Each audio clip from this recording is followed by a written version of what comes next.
नमस्कार दोस्तों। आज हम बात करने वाले हैं राइटर्स के उन सीक्रेट टूल्स के बारे में। मतलब वो खास तरीके जिनसे वो अपनी कहानियों को इतना पावरफुल और यादगार बना देते हैं। कभी सोचा है आपने कि ग्रेट स्टोरीज में आखिर ऐसी क्या बात होती है जो हमें हमेशा याद रह जाती है? ये कोई जादू नहीं है, बल्कि ये है प्योर टेक्निक। ये हैं लिटरेरी डिवाइसेस, कुछ खास टूल्स जो राइटर्स इस्तेमाल करते हैं। हाँ, इसे आप एक राइटर का टूल किट ही समझ सकते हैं। और आज हम इसी टूल किट को अनबॉक्स करने वाले हैं। इसमें से हम निकालेंगे 4 सबसे इंपॉर्टेंट लिटरेरी डिवाइसेस जो आपके पढ़ने के एक्सपीरियंस को हमेशा के लिए बदल सकते हैं। तो चलिए शुरू करते हैं। हमारा सबसे पहला टूल स्ट्रीम ऑफ कॉन्शियसनेस हमें सीधा किसी कैरेक्टर के दिमाग के अंदर ले जाता है। तो स्ट्रीम ऑफ कॉन्शियसनेस है क्या? ये लिखने का एक ऐसा तरीका है जहां राइटर आपको किसी कैरेक्टर के थॉट्स ठीक वैसे ही दिखाता है जैसे वो उसके दिमाग में चल रहे हैं।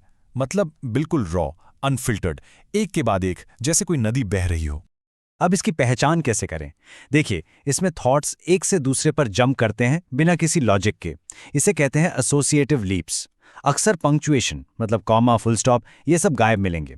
और कहानी कभी भी सीधी सीधी नहीं चलती, पास्ट, प्रेजेंट, फ्यूचर के बीच कूदती रहती है। इसी को कहते हैं नॉन लीनियरिटी। वर्जीनिया वुल्फ ने अपनी किताब मिसेस डॉलोवे में इसका कमाल का इस्तेमाल किया है।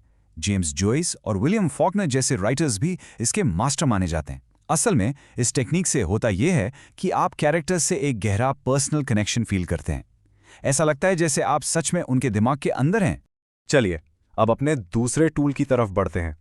ये एक ऐसा डिवाइस है जिससे राइटर्स पूरी की पूरी दुनिया बना देते हैं। एक ऐसी दुनिया जो असल में एक वार्निंग होती है। और इसे कहते हैं डिस्टोपिया। डिस्टोपिया मतलब एक ऐसी दुनिया की कल्पना जो बाहर से तो एकदम परफेक्ट लगती है, एकदम यूटोपियन, लेकिन अंदर से वो उतनी ही खराब, उतनी ही अनफेयर होती है। ये यूटोपिया यानी एक आदर्श दुनिया का ठीक उल्टा है।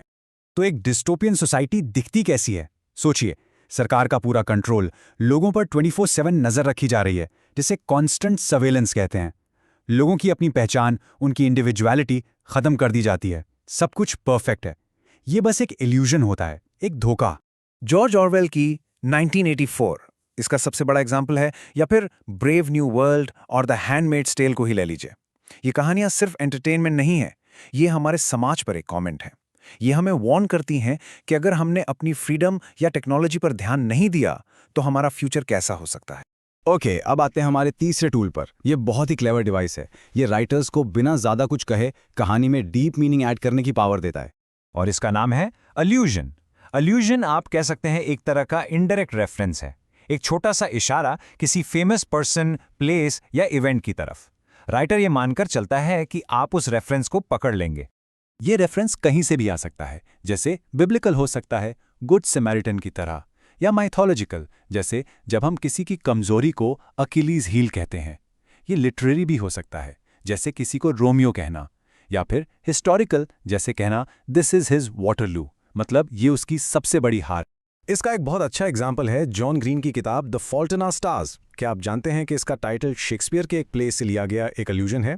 बस इतना सा रेफरेंस ही कहानी में फेट और ट्रेजेडी का एक पावरफुल लेयर जोड़ देता है। तो पॉइंट यह है कि इल्यूजन कहानी को और गहरा बनाता है।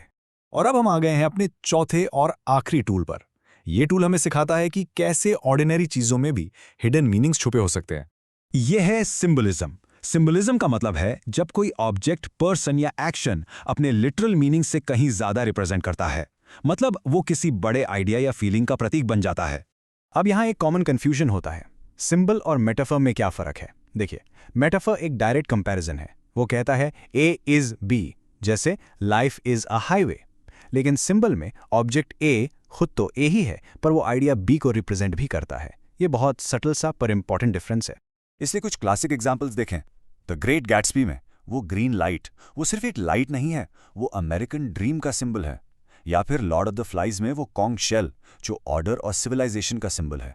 ये दिखाता है कि कैसे एक सिंपल सी चीज कहानी को कितनी पावरफुल इमोशनल डेप्थ दे सकती है। तो लीजिए, अब आपके लिटरली टूल किट में ये 4 नए और पावरफुल टूल्स आ चुके हैं। तो अगली बार जब भी आप कोई किताब पढ़ें, इन टूल्स का इस्तेमाल जरूर करें। कैरेक्टर के दिमाग में झांकने के लिए स्ट्रीम ऑफ कॉन्शियसनेस को पहचानिए। कहानी की दुनिया पर सवाल उठाने के लिए डिस्टोपिया को देखिए।